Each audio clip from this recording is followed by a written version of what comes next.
Hola, tenemos el gusto de recibir al doctor Antonio Lascano Araujo. No voy a leer su larguísimo currículum, nada más algunas partes que me parecen muy importantes. Es egresado de la Facultad de Ciencias de la UNAM, donde fundó el curso y el Laboratorio de Origen de la Vida. Ha estudiado durante más de 35 años el origen y la evolución temprana de la vida por medio del análisis de secuencias de genes y genomas. Es miembro del Colegio Nacional. Presidió en 2 ocasiones la Sociedad Internacional para el Estudio del Origen de la Vida. Fue el primer latinoamericano en ocupar este puesto, que también lo ha tenido Alexander Oparin, Stanley L. Miller y William Schott. Fueron algunos de los presidentes anteriores. El doctor Lascano ha dedicado grandes esfuerzos a promover en todo el mundo el periodismo científico y la docencia. Trabaja también en la promoción del estudio de la biología evolutiva y del origen de la vida. Y bueno, empiezo con la mañanera de hoy. Hoy en la mañana le preguntaban al presidente de la República sobre los recortes de la cultura y a la ciencia. Y el presidente dijo que, voy a ser específico en el caso de ciencia, dijo que bueno, que ha sido una campaña contra Álvarez Bulla de parte de quienes detentaban el poder antes en la ciencia, y que tiene toda su confianza, que es una magnífica investigadora, y que eso de los recortes pues no es cierto. Digo, abramos boca con esto, que confirma el apoyo que tiene el doctor Álvarez Bulla del presidente de la República, ni más ni menos, pese a todos los señalamientos de la comunidad científica. Bueno, debo decir que yo rara vez escucho las mañaneras, porque esas horas me estoy despertando y no me quiero volver a dormir, en primer lugar. Y en segundo lugar, una gente normal. La de hoy la escuché auténticamente por casualidad, porque tengo algunas cosas pendientes, y prendí la televisión y luego escuché, al estar revisando los periódicos en la red, escuché la mañanera y me quedé azorado y no. Azorado en términos de un espaldarazo, como decimos en México, tan incondicional a la labor que la comunidad está criticando muy fuertemente, y creo que con razones muy fuertes, no porque finalmente, bueno, Elena Álvarez Bulla no es una representante de los científicos. Elena Álvarez Bulla está en ese puesto porque la puso el presidente, y ella está obligada, me parece un caso elemental de lealtad política con su jefe, ¿no?, con quien la propuso, que sea consistente con él. Me sorprende, sí, que esa lealtad que tiene Elena Álvarez Bulla hacia la presidencia, hacia las políticas de la Cuarta Transformación, no la lleven a ver la insatisfacción tan profunda que hay en la comunidad. Cuando el presidente dice que no hay recortes, me pregunto en qué país vive el presidente, o con qué percepción ve el país que está gobernando. Porque desde luego que hay algunas personas que apoyan las actitudes de Elena Álvarez Bulla, pero yo nunca he visto que tan rápidamente se cree un divorcio entre un político, una política con capacidad de decidir, y la comunidad a la que están dirigidas sus acciones.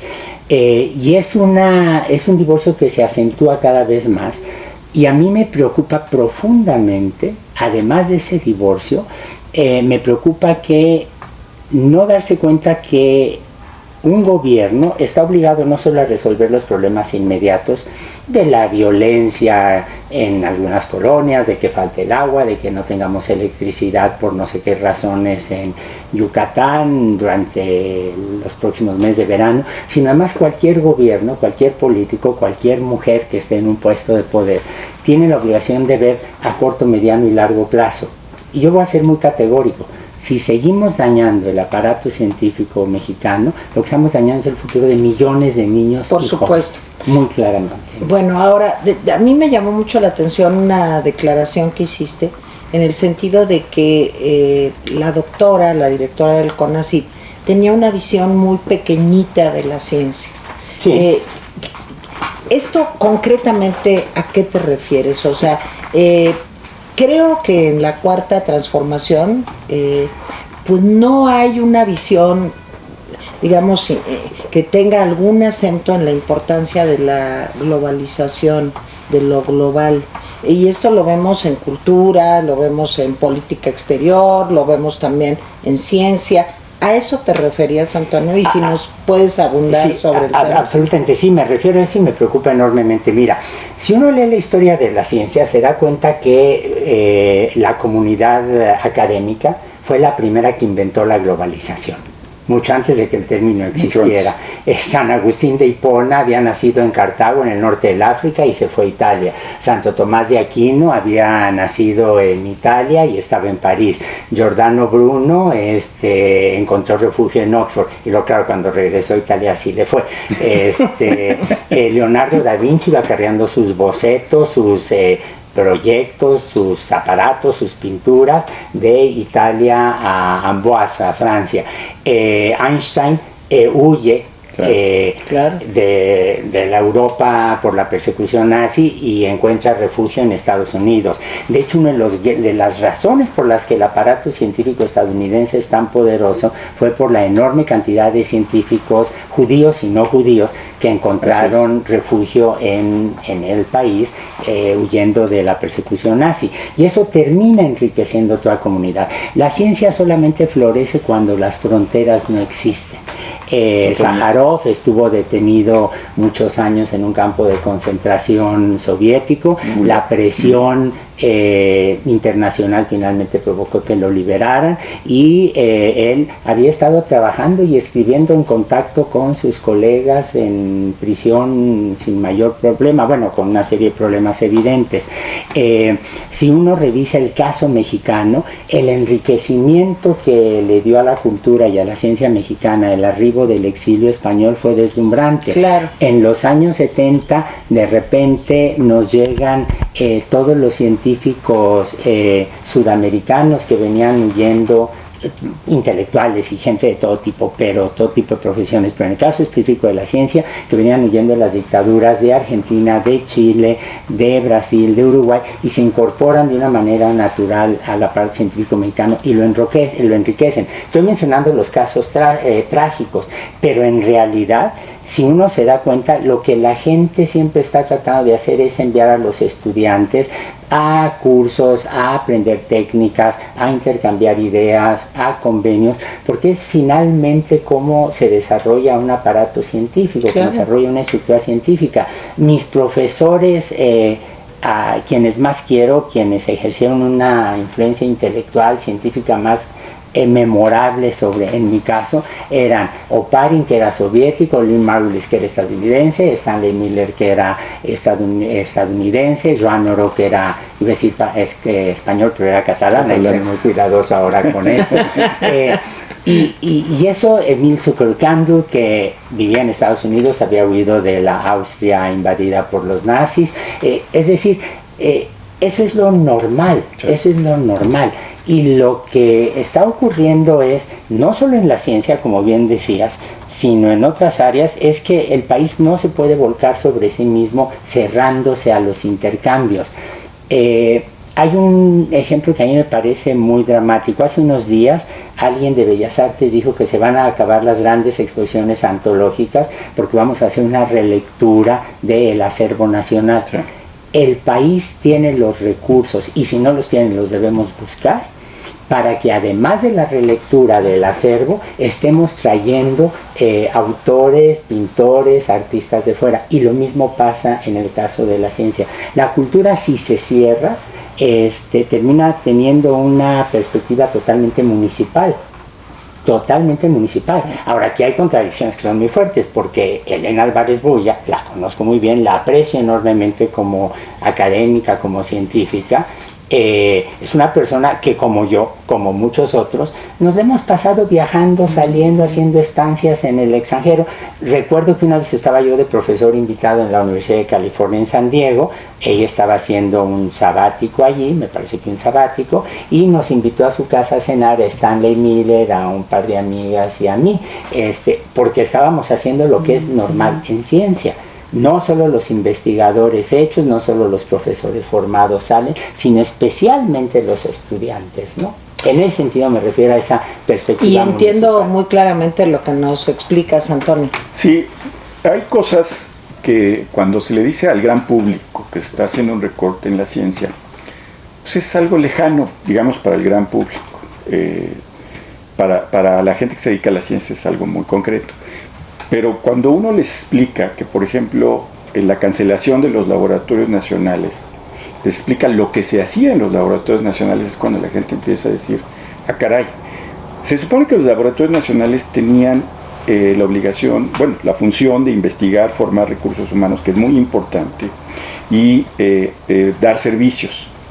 Había cosas como laboratorios que se dedicaban a la exploración del universo, o sea, la exploración desde México del universo, y como tú dices, estar en contacto con otros centros. Perdón que te interrumpa en este punto, un ejemplo concretísimo.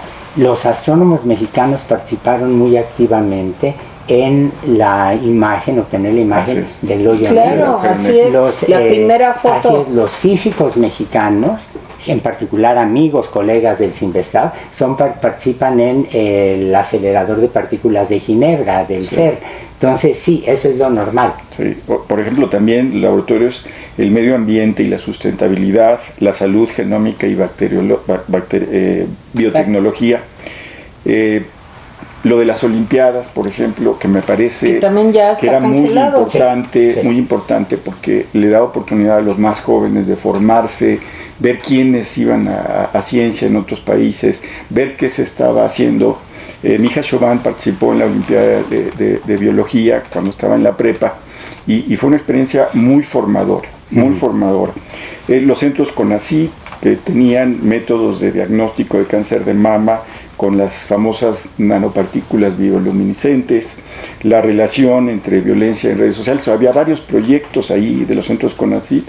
Y por último, pues el daño que se le está haciendo a la misma Academia Mexicana de la Ciencia, que se le está quitando el presupuesto, una academia pues, que se ha labrado un prestigio desde los años 50 y que ahora pues padece se enfrenta al riesgo de incluso de desaparecer, leía yo.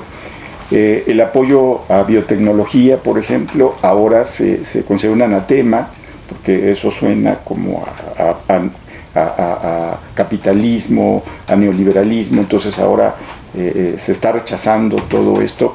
Pues este es un panorama, yo diría, muy siniestro, o como lo ve. Lo veo más terrible de como lo estás describiendo, porque vamos al caso específico de los centros públicos de investigación. Yo creo que es un ejemplo espléndido de descentralización académica, burocrática, que ha distribuido por todo el país una serie de centros de investigación dedicados, como bien decías, a problemas sociales, a problemas ecológicos, a problemas médicos, etc. Voy a poner un ejemplo muy concreto. El CICESE en Ensenada es un centro que fue creciendo, en donde se practican diversas disciplinas relacionadas con la geofísica, con la biología, y que ha permitido de una manera extraordinaria monitorear la productividad oceánica, las corrientes atmosféricas, la biología de la zona, en una región que es de una riqueza biológica excepcional. Cuando uno va a Baja California, uno se queda azorado, de verdad, de la riqueza biológica y geológica de la zona, por razones científicas, porque son fáciles de entender, porque las penínsulas, sobre todo cuando son así de alargadas, son un poco como las islas, tienen flora, fauna, una biosfera muy peculiar. Baja California es una zona que está sujeta a sismos, es una zona muy peculiar.